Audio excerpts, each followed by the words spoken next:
Welcome to the Banker Lamp. Please enjoy the video. You begin by confirming basics. Power is on, cables are secure, and the monitor is on the correct input. Once done, press the monitor OSD buttons to access brightness and contrast. You want to see immediate changes as you adjust.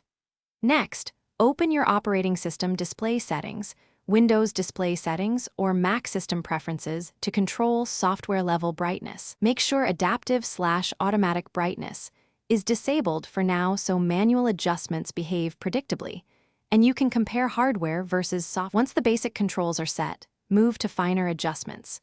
You should disable adaptive brightness and any power-saving display modes that override your changes.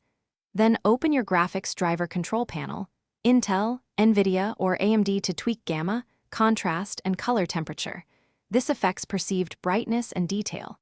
After that, run the operating system display calibrator or a free ICC calibration tool to align white point and gamma. Make sure to test with real images and videos so your settings work across content.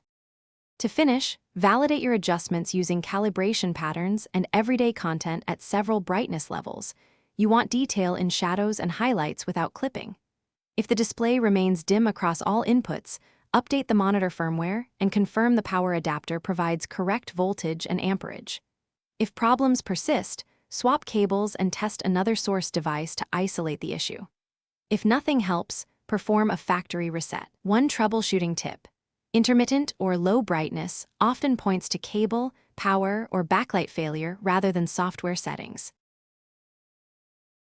Thanks for watching. If this was helpful, leave a like and consider subscribing. See you next time.